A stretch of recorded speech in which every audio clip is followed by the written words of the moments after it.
when a man who loves animals so much, society tells him to change, he's gonna fight the system.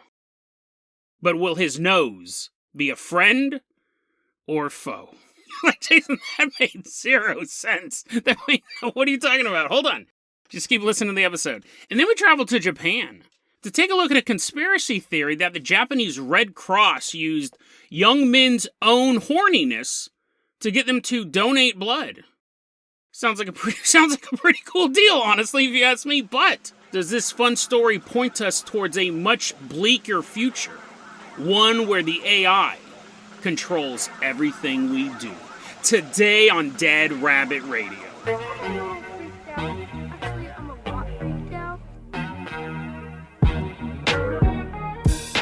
Hey everyone, welcome back to another episode of Dead Rabbit Radio. I'm your host, Jason Carpenter. I'm having a great day. I hope you guys are having a great day too. I hope you guys had an awesome weekend doing whatever you're doing. Hope you guys are also still working on your 90 Days to a Better You challenge. We started that a couple weeks ago, but you can start whenever. It doesn't matter. 90 Days to a Better You. Just pick a goal and try to complete it within 90 days. You're like running for president all of a sudden. You're like, I only have 90 days. I need more than that. It's great. It's fun. I'm doing it. A lot of my listeners do it. If you do, it's free too. This isn't some sort of money-making scam. Set a goal and see what you can achieve in 90 days. Trust me, if you do it, you will be better for it. I guess I can't guarantee that you want to be the world's best bank robber. You end up in jail. You're like, no, my life sucks now. But someone who robs banks and never gets caught walking into Dead Rabbit Command right now. Everyone give it up for our newest Patreon supporter, Lord Shin 2021. Yeah, woohoo! Come on in, Lord Shin 2021. Lord Shin, let's go ahead and toss you the keys to the Jason Jalopy and get this episode started. We're going to leave behind Dead Rabbit Command. We're going to drive all the way out to a psychiatrist's office.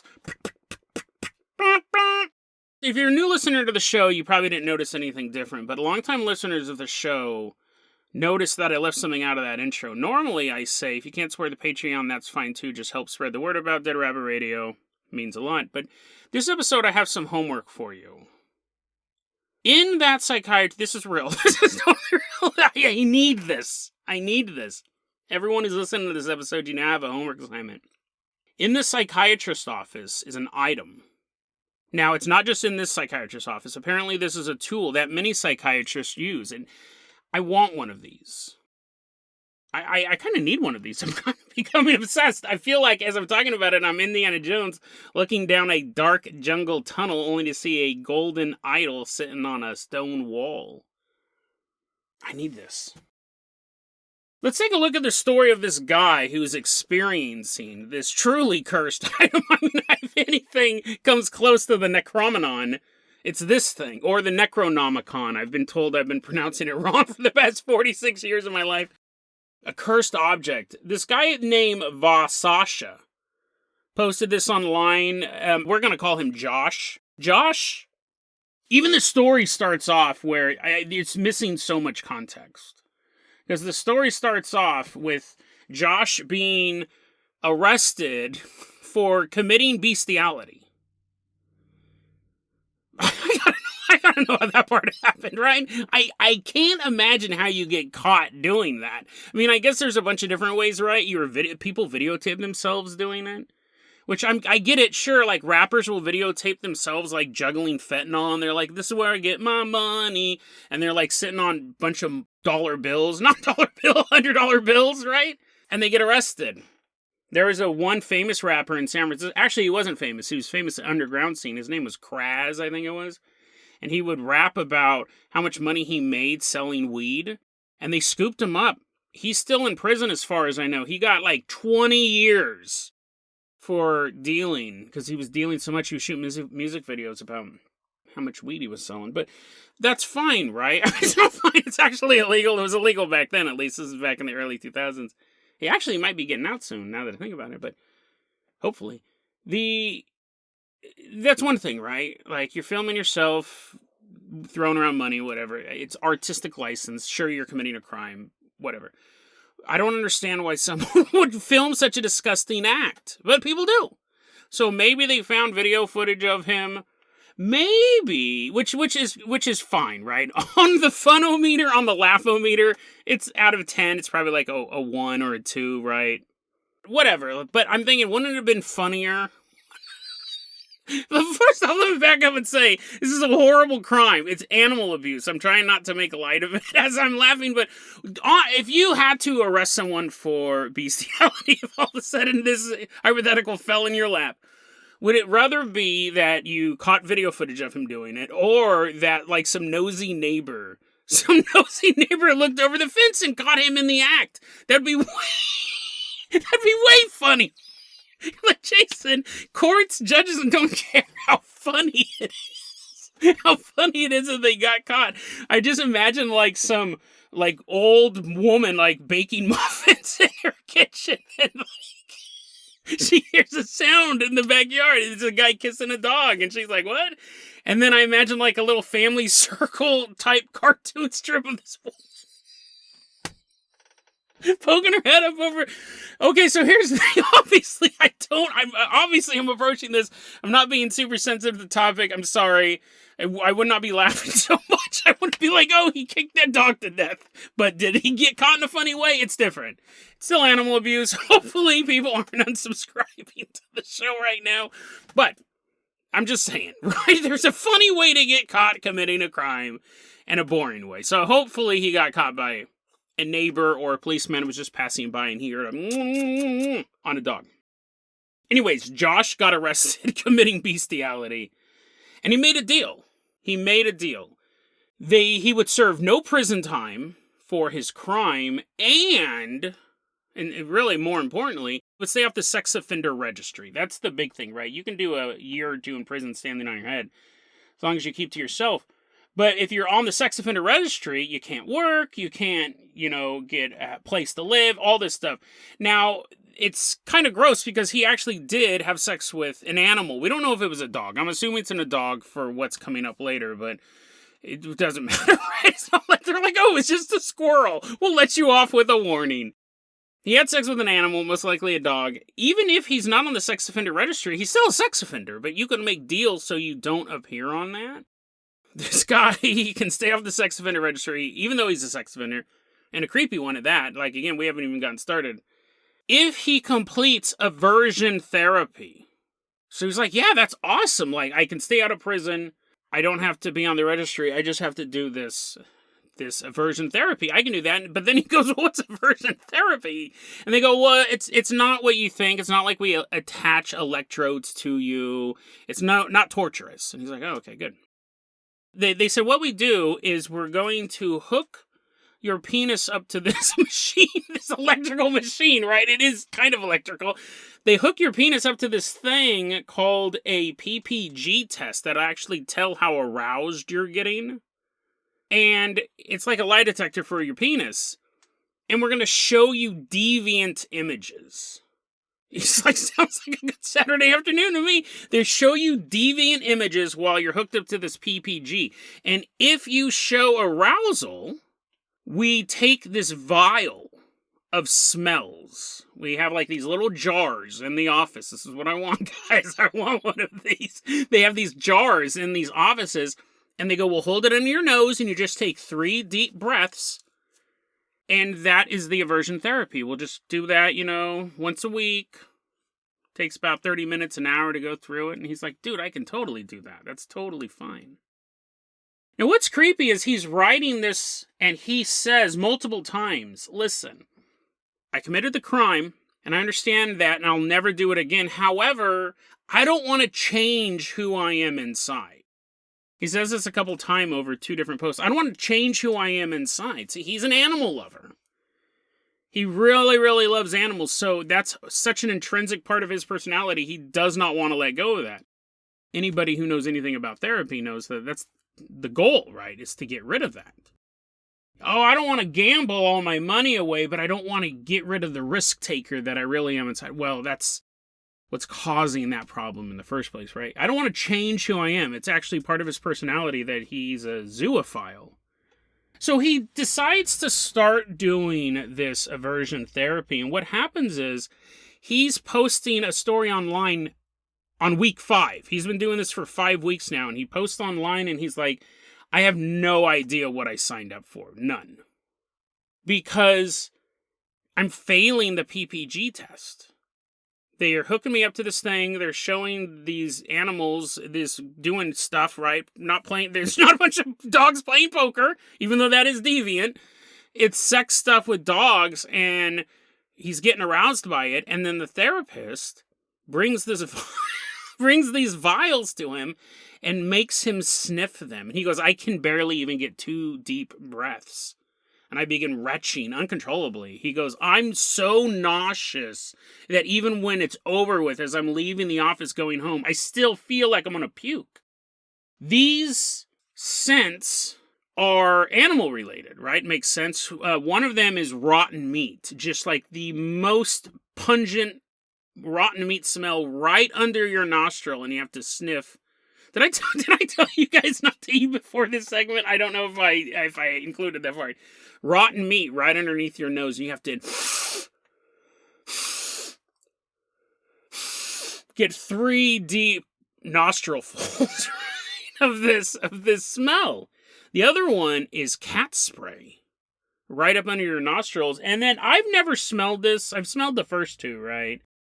But this one, I've heard horror stories about this. I've never had a pet dog, but I have had friends that have, and they've told me about times they've had to interact with the dog's anal gland, and that's the smell. It's just pure, undiluted, the scent of a dog's anal gland right under your nose, and you're forced to smell it. Not like you can pull away and be like, no more. Take the dog to the vet. I'm tired of doing this myself. No, this is part of your therapy, and it lasts about an hour a week. Now, part of this therapy is he also has homework to do, which sounds hilarious. They give him just a chunk of rotten meat in a little lunchbox, a little He-Man metal lunchbox. They're like, now you got to go home and do this, connect the dots, and once you realize what it's a picture of, you got to smell that rotten meat. He has homework to do, but this is again where he says, I don't want to change who I am, so I really haven't been doing the homework. But it's week 5 now, and my therapist is able to tell that I'm not in it to win it. The therapist can actually tell I'm not committed to changing things. And it's interesting, the therapist said, listen, society has decided that what you did is so wrong that you have to do this. We have to change you so you don't have these desires anymore. If you do not, by the end of the year, you will be in jail and a registered sex offender. So it's your choice, but you have to start working on it and taking this seriously, or I'm going to bring out the stronger sense. And he's freaking out. He goes, stronger sense? It gets worse than what I'm smelling now? And that's when the therapist goes, what you're smelling now is diluted. The normal smells are 10 times as strong. So you have to make a decision right now. Are you going to stick with this or not? You got to do your homework. You got to figure this out. He posted that back in June. He has to do this program for a year. It's once a week. It lasts about an hour. And he has to get his act together. Well, just earlier this month, Josh posted again online. He said, guys, I can't do this anymore. It's been 3 months, really 4 months since this started. And now I have to go twice a week, and they're using the stronger smells. And because he's failing, right? He's still looking at these images and getting aroused. He has this PPG machine hooked up to him, which I kind of hope also does sound effects. It's all a boing! And therapist is like, oh, it made the boing noise again. It's a little less than the ooga, but still, no boings allowed looking at this picture. He's all getting the jars ready. The guy's like, no, this seems like Clockwork Orange level stuff. I don't know what country this is happening in. I'm assuming America. But I didn't know they did stuff like this anymore. And it seems kind of effective, right? Well, not for this guy. He's been doing this for 4 months. It hasn't changed him. Well, now he wasn't doing the homework, right? He wasn't doing the paint by numbers of revealing these disgusting pictures that he's throwing up at home. He wasn't committed to it, and now they're using these more powerful smells. He has to go twice a week, and he goes, these smells, I used to just be 3 deep breaths. He goes, now they hold it under my nose for 15 seconds, and I have to just be breathing it in the whole time. And it's interesting, I didn't think about this. You have to switch up the smells, otherwise you would get used to it, right? That's why they would use like the rotten meat, the dog anal gland, and the cat pee. Because you would just be like, oh, the scent of cat pee, that reminds me of Sparkles, my family cat. Like, if you smelled a smell enough, even if it got taken away from you and put it back, you would build up an immunity to it. But you didn't know if you were going to get rotten meat or dog anal gland. I mean, out of those two, I'd rather have rotten meat, but you don't know. It, like, psychs your brain out. Well, now they're still doing the dog anal gland and the cat pee, but there's a new scent involved.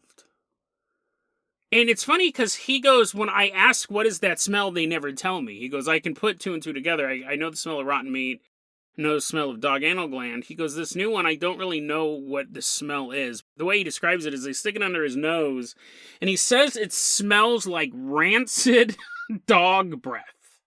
Rancid dog breath. And he goes, it's actually more than that. He goes, imagine that if a dog with dental problems, like you had a dog with rotten teeth, just ate roadkill and feces and then walked up to you and put its face right under your nose and breathed into your nostrils for 15 seconds straight. And he says in this, again in his post, he goes, I don't want to change who I am. But in this post, when he's talking about the therapy, he says, quote, what I hate about it is that it works. So even though he's failing this PPG test, he's getting aroused by these images, he's smelling these scents, it is changing his attraction towards animals. The smells are so strong, they're held under his nose for so long, it is changing who he is inside. Now, who he is inside is someone who's very likely to commit criminal acts against innocent animals, right? Who he is inside is someone who wants to engage in bestiality. He holds that as a core character identity, and it's being erased. And he's fighting that psychological battle, and he's losing. He's losing out to one of the 5 senses of the human body. Isn't that fascinating? To think about something that I mean, he's a sicko, right? I'm not saying that. I'm not just defending anything he's doing. I did laugh about it a lot 10 minutes ago, but he's a sicko.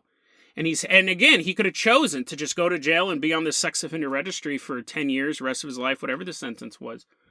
But he chose this, and it's changing who he is. For the better, right? Now he doesn't want to have sex with animals, but crazy. It seems so simple, right? A smell can actually, like, could that work against somebody else? Right? Let's say that it wasn't something egregious. Let's say, I mean, you figure it would, right? If you were an overeater, you loved eating, not anymore after listening to this episode, you're like, I'm done. But yeah, imagine if every time you wanted to eat a chicken pot pie, they're showing you these photographs of this delicious food, they stuck a disgusting smell under your nose. I wonder if you could actually make someone starve themselves to death. Like, you could actually turn them off of all food. But, I mean, that's like a biological necessity. What if there was something... What if you loved art?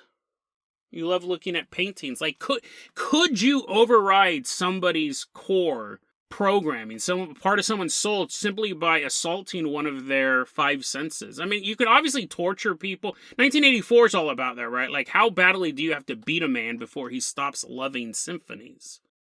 The spoiler alert, but that's basically 1984 in one sentence. But even that's like physical torture, fear, and stuff like that. That's just this breathing this stuff. And someone else replied on one of his posts, this guy named Yickloke. And it's interesting. He said, listen, by the end of the year, you'll either be in jail or be a registered sex offender, or the mere sight of a dog is going to be enough to give you the dry heaves. Pick one. And that would be true, right? Like, just by looking at them, he would get sick. He wouldn't be able to even have a normal human relationship with an animal. He would just be disgusted by them. Fascinating, right? Like, the fact that you could change something about somebody, whether it's good or bad, right? This is a bad thing that he either needs to do the time for or change. But you could probably also obviously do it for good stuff. A very compassionate person, if every time they saw two people hugging, you shoved dog puke up their nostrils, I'm pretty sure they'd stop being compassionate. Fascinating, and I want one of these vials. I want one of these. I've actually been looking for them online to buy. I can find skunk spray. I can find dog pee. Boring. I want a jar. I want a jar that contains the smell of a rancid dog's breath. I actually was looking up aversion therapists in my area to ask. I very rarely do interviews on this show. I think I've done maybe 3 or 4. I'll talk to people behind the scenes and stuff like that to get more information. I couldn't find one. And then that's when I go, well, maybe I can just buy one. Maybe there's some black market therapist out there who's walking around with a trench coat, a very, very smelly trench coat, holding it open. What do you want? I want one of these vials, man. I could do so much with one of these vials, right? Yeah, I can throw it at people. That's kind of all I can think of. I can sit there and I can chuck it at someone. I would keep it as a relic next to my balloon boy. I have a piece of the balloon boy balloon. Not a piece of the balloon boy himself, but I want a vial of rancid dog breath. Actually, now that I thought about it, someone could just send me a vial and go, here you go, and wonder whether or not I would open it up. Would I just trust them, or would I go, yeah, that's rotten dog teeth? I want one of these vials. I want the scent. That's so fascinating. The story's fascinating. I didn't even know this therapy was still around. Apparently it works. Crazy, insane true crime story. But let's go ahead and get on to our next one. Because trust me, I can keep talking about that one. Let's go ahead. This next one, though, is even weirder. If you were able to stomach that last one, this one's not gross, but it has some really interesting implications for you. For you specifically. Lord Shin 2021, let's go ahead and toss you the keys to the Carpenter copter. We are leaving behind this therapist office with clothespins around our nose. I'm breathing it in, baby. That's the stuff. Fly us out of here. We're headed all the way out to Japan. First off, I got to give a shout out to one of our Dead Rabbit Radio loyal listeners, Shizao Raised by Wolves. Shizao Raised by Wolves recommended this story to me. Absolutely fascinating. They posted it on the Dead Rabbit Radio subreddit. Never heard of it. Great story. Thank you so much. This story is really summed up in one sentence. The question is, did the Japanese government target nerds in Japan, male nerds, for blood donations? And then the other follow-up question would be, why them, right? Would there be a reason why you'd want nerds to do this? Or otaku is the term. Otaku is actually worse than a nerd. Otaku is almost like an insult. It's like a shut-in in Japan who does nothing but play video games, read manga, and watch anime. It sounds totally awesome, right? Sounds totally awesome. I wish I could do that. I used to. But, yeah, otaku is more of like a insult over there. Nerds, we have nerd culture and all that stuff over here and everything. I used to get beat up for being a nerd, right? Now I get to see people wear my culture on their shirts. Sir, let me have a word with you. Anyways, 2019 is when our saga takes place. There was this manga written by a guy named Taki. And he wrote it, you could obviously tell I was questioning the pronunciation as I said it. He wrote this manga called Uzaki-chan Wants to Hang Out. And what it's about these 2 college kids. One of them is kind of a loner, just kind of wants to go through the motions and get through school, whatever. And then there's this girl named Hana Uzaki. And she's like always trying to get him to do stuff, and she's super annoying. And kind of the setup is, will they, won't they? Like, will he eventually fall for her? Does she really have feelings for him? It's kind of like a soap opera type thing. Hana Uzaki, her character, other than being annoying and vivacious and just a glimmer of light, a glimmer of hope in this poor dude's life, she also has size J boobs. She has these giant boobs, and she's just living her best life with giant boobs and what I'm assuming crippling back pain as well. She's running around, they're going on these adventures. It's more of like a slice of life manga, right? It's not like they're fighting Dr. Doom or anything like that. Anyways, so Back in 2019, they've done this before. The Japanese Red Cross will team up with manga creators and anime creators to have them draw stuff. Basically like a little poster, right? You donate blood, you get a poster. And they've done this before, and this particular time they got a hold of Taki, and they said, hey, Uzaki-chan wants to hang out. Do you want to do something for the Japanese Red Cross? And he jumped at it. He said, absolutely. And this is so interesting. Back in 1995, the author was seriously injured during the Great Hanshin earthquake of 1995, which we all know was caused by magical princess Minky Momo. Put that episode in the show notes. But he was really badly injured in this earthquake, and he survived because of blood donations. He survived because the Japanese Red Cross had enough blood of the type that he needed. And so he has always loved supporting the Japanese Red Cross and supporting blood donation drives and stuff like that. So when they approached him, he goes, yeah, totally. He might have even approached them at this point, but they were totally ready to do this. So they file for this one, and these posters were kind of posted around town, apparently, too, was a picture of Hana Uzaki. She's wearing this really tight black shirt. Her clothes are normally pretty tight. She's wearing this normal, like this button-up black shirt, but it's pretty tight. She's holding, this is probably a cultural thing, she's holding a tray of fruits and veggies. And then she's yelling. It looks like she's screaming at you, but she's saying, Senpai, have you not donated blood yet? Are you perhaps scared of needles? That's the whole thing, right? It was just this image, and on the back was her and the dude pretending to, like, be spies or something like that. You had this. What the conspiracy theory is about this, that's all true, all that stuff really happened, is that they specifically chose this character, this bust, even though she's not, like, super sexualized. The comic book is apparently PG-13. She's not, like, it's not a nude one, right? But the reason why they chose Hana Uzaki is they were specifically targeting males to donate blood in Japan, because the conspiracy theory goes that less women were donating blood. And the Japanese Red Cross goes, if we can't get more women to donate blood, let's get more men to donate blood. So we're going to use this woman, this busty woman, and we're going to get more guys in here.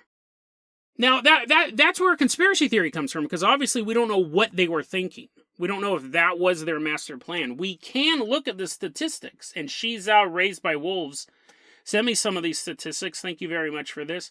We look at, in 2020, you had 1.5 million women donating blood, and 3.6 million men donated blood that year. So this started in 2019, we see in 2020 that there is a huge difference. In most countries, it's 50-50.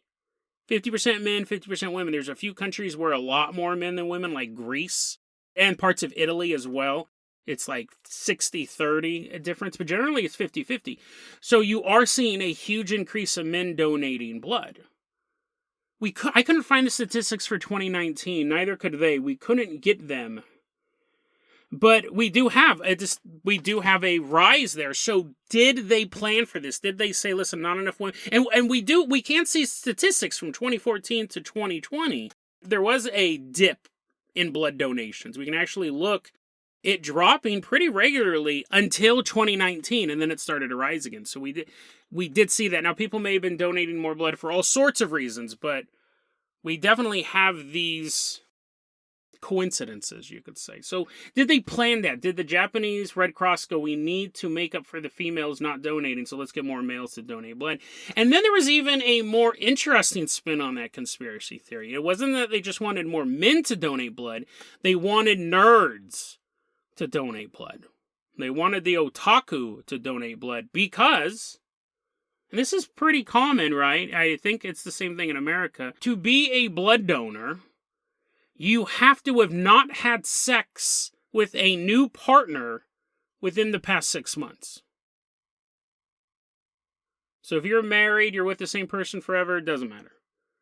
If you haven't had sex in 6 months, doesn't matter. But if you're out tomcatting around Tokyo, banging women at bars and stuff like that, you can't donate blood. So they specifically targeted guys who weren't getting laid very often, right? That's the conspiracy theory, because if they just marketed to men in general, you'd get guys walking in and being like, yo, I just had sex with one of your nurses in the back room, don't know her name, but it's time to give blood. They're like, sir, you can't do that also. You should probably get yourself checked out. She's full of disease. We won't let her donate either. They wanted specifically men who weren't sexually active. So they took a character from from like a romance manga. Again, it's not like a horny, X-rated one, right? It's almost like a soap opera for guys manga. And you're getting these guys coming in and they're walking away with this little picture of Hana Uzaki. It's an interesting conspiracy theory, and again, the events are real. The conspiracy theory comes down to when they were coming up with this decision in the office. Was that what was going on? Did they go, we need to boost the levels of nerd blood in our system? How do we do that? And this is the plan they came up with. They get a busty girl from a popular Japanese manga, soap opera, slice of life type comic book. And there you go. And actually, after this first campaign in 2019, it was so popular, they ended up doing an anime of this. Two people walking around in college. I guess it's a cartoon where people are like, did you study for your test? And he's like, no. And she's like, you should.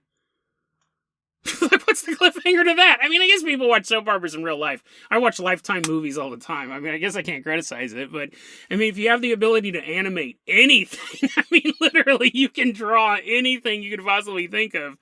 People walking around a college setting. I know it's popular. I know slice of life anime is super popular. I'm just like, can't they at least like punch each other or like slice people up with swords and stuff like that? I guess not, because that's illegal and unrealistic. And this is supposed to be a realistic cartoon comic. People love it. But anyways, fascinating conspiracy theory, and one that we won't know. And it's so mundane, right? It doesn't affect anyone's life. Some guy only had 1 gallon left of blood in him and he's super horny. He's like, oh, I really want that picture of that girl. Oh, take some more of my blood. It doesn't really affect anyone. And these are the conspiracy theories that I think are super likely, right? But I want to segue into something else, because what you have, like, let's step back from it. It's kind of a fun story about, I mean, it may not be a conspiracy theory at all, right? Or it could be them going, we need more nerd blood, let's do this tactic. But it could be more sinister, because at the end of the day, what's going on and why they're doing it, they're saving lives. It involves people's health. It's their blood. You're kind of manipulating people to give your blood to get this little picture of this girl. But you have a bunch of blood. Blood replenishes itself pretty quickly. So I spent about 5 weeks in California with my mom recently during the summer. And I bought her this thing for a year called Friendly TV.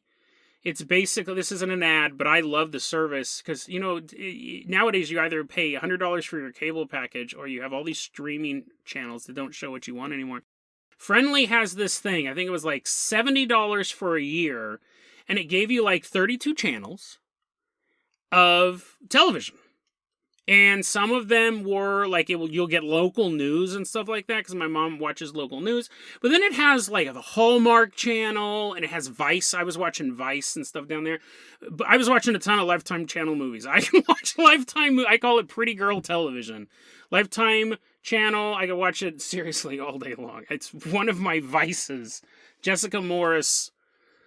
Oh my goodness, she's a goddess. But anyways, you sit there and you're watching this television. Now, it's streaming, but it plays like regular television. It has advertising. And I'm sitting there and we're watching, you know, stalked by my cheerleader's coach or whatever. And then it cuts to the commercial break. And I'm like, oh no, are they going to get away from the cheerleader coach? You would watch the commercial and it would be like normal commercials. So we'd see commercials for like local restaurants, right? You know, like Chili's or whatever. Stuff they want to show commercials for up here. For example, where I live. And there's no Chili's, unfortunately. We're seeing these local commercials. We're seeing these national commercials for like, well, Chili's is national, but you know what I mean? Like regional restaurants. Then they have like Charmin commercials and stuff like that. It wasn't like YouTube commercials. It wasn't like commercials that are a total waste of my time for like politicians I don't even know the name for. Whatever. Well, I guess that's the reason why they're advertising, because I don't know their names. You know, YouTube advertising is so shotgun, right? It never seems to really apply to you. Yet. That's kind of what I'm getting to here. watching this friendly television, and then what I saw down there was so interesting, because I don't know where Friendly is getting these ads. I don't know if we're actually watching the ad package for the Lifetime Movie Network. Like, had I gone to my brother's house, who does pay $100 a month for cable and all those streaming services and everything, I don't know if I was watching Lifetime Movie Network at his house at the same time, we would see the same commercials, right? We may. We may be watching basically the cable equivalent of Lifetime, or we may be watching an internet streaming version of it, so the ads are changing. I don't have the answer to that, but what I do know is as we were sitting there watching, I saw more commercials for Crohn's disease, like medications for Crohn's disease, than I've ever seen. Now, my mother suffers from Crohn's disease. And it took like maybe 10 or, commercials you don't even really pick out at first unless they're really funny or super weird. It wasn't until like 3 or 4 days watching Lifetime Movie Network that I realized, why are they showing all these commercials for Crohn's medication? What are all these popping up for? And I started to think about it, and I go, if this is internet-based, obviously, we're on my mom's Wi-Fi. I've been researching Crohn's medicine for her, trying to find stuff. She's doing good, right? But it's like $1,200 a month for her medicine. So I'm like looking for alternatives and stuff like that. I'm like, here, just eat these hay seeds and drink thistle milk. And they won't work, but it sure is yummy. I'm trying to look for alternatives. She's totally fine. She doesn't have any complications from it or anything. But I started to think, what if this is internet? Like, what if it's because we're talking about it and all the microphones in the house are picking it up, right? Everything's smart, even if you don't know it. And that's why we're getting those commercials. Is it possible because I'm doing these Google searches that it's showing those commercials? That YouTube will do stuff like that from time to time because of the videos I watch on YouTube. Every so often, YouTube will start showing me ads. This is not a joke. I might have even talked about it before. They'll start showing me ads for schizophrenia medication. That is 100% true. And I'm sure you guys have gotten them too. It's those real creepy videos, those really creepy ads where they're like, I was in Washington, D.C. when the hallucinations began again, and it's all in these black and white charcoal drawings. I'll see if I can find one to put it in the show notes. They're actually like really kind of cool, creepy ads. But if I'm watching enough stuff, you type in Alex Jones, you're going to start getting those schizophrenia ads. I think it could be something like that, right? It could be something that we're simply talking about, and the internet is oh, they're looking into this? Well, let's give them this medication that's just been invented and barely tested on anyone. But then I thought, interesting, right? I thought that was interesting. I thought this Hana Uzuki story was interesting. And then I wanted to peanut butter and jelly it together, and we're going to wrap it up with this conspiracy theory, because what I predict is going to happen. My mom has Crohn's. She's had it for decades, right? And they're talking about this medication. I predict that eventually we will begin to see ads for diseases we don't even know we have. Picture this. This is weird, and it's 100% believable. Based on your internet history, I think you could predict future health problems. And remember, it's not only that. It's not just what you're typing into Google. It's everything you're saying around any electronic device. I hang out at Sabine's house once a week, maybe. It's far less than that lately. Most of the time we're hanging out at my place. When I'm at my place and I start Googling stuff, she starts getting ads for it. She'll get ads. Wake up one morning and she'll check the news and there'll be ads for nunchucks. There'll be ads for, it's constantly weapons, and then they'll stop for a while. And then she'll start seeing it. She goes, Jason, are you planning on buying a gun? Because I started getting all of these ads for holsters and stuff like that. And I was like, yeah, I've been thinking about it. It's kind of coming to that point where it's almost irresponsible for me not to have a gun. I don't think anyone else would agree with that statement, but anyways. So you're sitting around, you're talking about, you're talking to a friend about how your stomach hurts, right? Maybe you're playing a game and you're on your headset and you're talking about your stomach's not feeling good, and you've noticed you started to have a little bit of pain in your joints. And the AI is picking all of that stuff up. And I predict eventually by the time you realize that you have, let's just say, type 2 diabetes, you've been seeing ads for it a month or two before you even realize it. It will start to detect your symptoms by what you talk about. Because one of the first things I do when I get sick is I Google it. Is this normal? I did tell you guys I got Lyme disease. I didn't tell you guys that. I got Lyme disease over the summer. And I Googled, like, I have a circle on my arm. I have a rash that's a perfect circle. I watched it appear over the course of one day with a little dot in the middle of it. And I started getting pain in my knee and pain in my left foot. And I went to the doctor and I had to go on a bunch of antibiotics. It cleared up. But yeah, that's the first thing I do, right? And so people are going to be typing this stuff. Why does my stomach hurt? Why does my heart beat fast when I wake up? Like all of these ailments we type in, we look at WebMD, we go, oh, it's nothing. Or it could be one of these 10 things, but that's super obscure. I don't think it's anything like that. We go about our lives. The AI remembers that, right? And when I'm saying AI, I'm not talking specifically about Skynet. I guess just the algorithm. That's a better term right now. The algorithm remembers that. And it stores all that. And you're putting in all of your symptoms over the course of 6 months to a year. The algorithm will figure out, oh, this guy's going to have gastrointestinal bleeding in the next year. So let's start advertising him. And you're going to see ads for things. And you're like, well, that's kind of weird. Like, I don't have that. Like, now you're super paranoid about all those ads you see for toenail fungus, because we all get them, right? I have the best feet in the world. They are hobbit feet, and I have those toes that can pick up pencils and stuff like that, quarters. I can pick up stuff with my feet. But we all get the gross ads because it makes us look at them. But what if those ads stop being like these gross, shocking ads that we click on because we want to see some gross photos? And you look and you're like, I don't have that. I don't have an underactive thyroid. But you do. You just haven't been diagnosed for it yet. Based on all of your symptoms. I mean, think about it. It could even tell the fact that you're like waking up late at night and going online. The algorithm could register, doesn't sleep all the way through the night. Restless sleep, fitful sleep. It's putting all this stuff in and it's diagnosed. I'm telling you, if this doesn't exist now, it will. You will be marketed cures for diseases you don't even know you have. And that is interesting and potentially life-saving, right? You're being marketed drugs, so the second that you start to have that and the doctor says, hey, I think that you have this problem, you could be like, that's so weird. I've been seeing ads for that, and you kind of have maybe a little bit more information to go off of. Maybe.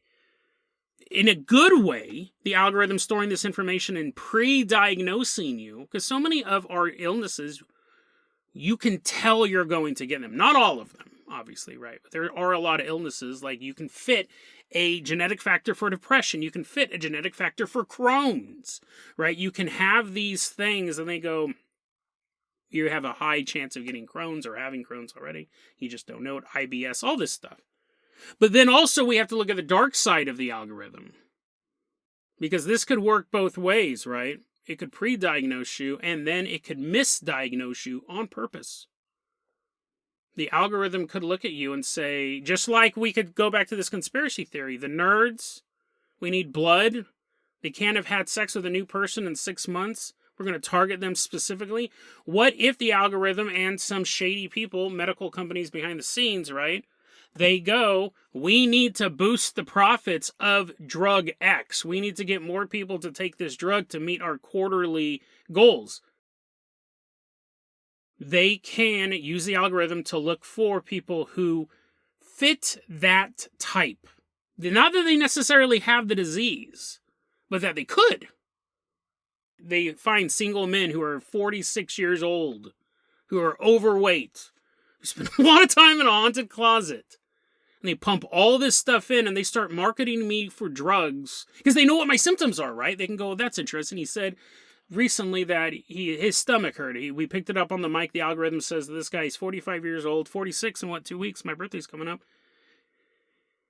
If there's this about him, he wakes up in the middle of the night, he only gets like 5 hours of sleep a day, blah, blah, blah, blah, blah, blah, blah, blah, blah. We have all of this stuff about him, and we know that this drug, because they're specifically looking for people that this drug will work for, they go, let's start marketing him this drug. It won't hurt him, maybe, I don't know. It won't help him. He doesn't have the disease. But if we start trying to convince him, hey, if you have a stomach ache, you can't sleep all night, and sometimes you find yourself in a haunted closet, take this pill. And you start seeing this ad, and you're like, well, that is weird. I do always wake up in the middle of the night, and I do often have a sour stomach, and I do often have all these other things. You start looking into a medication you don't need. The algorithm is selling you a product. They're misdiagnosing you on purpose. I predict both of those things will happen. And it will be something no one will be aware of, right? It'll be a conspiracy theory in a boardroom somewhere. And they'll just be, because they just harvest this information, whether it's for a political campaign or a marketing campaign, the people just sell it. And we willingly give it out every time we talk in front of a smart device, be it a phone, a watch, a computer, a fridge. They take all that. They can pre-diagnose you and possibly save a lot of lives by making money still, right? They're not doing it out of the kindness of their own heart. They're making money, or they can misdiagnose you on purpose to make money and maybe risk lives. But I predict both of those things will, if they're not happening now, they'll start happening within the next couple of years, and we won't know about it until years after that when it's exposed. And by the time it's exposed, there'll already be a new trick they're working on.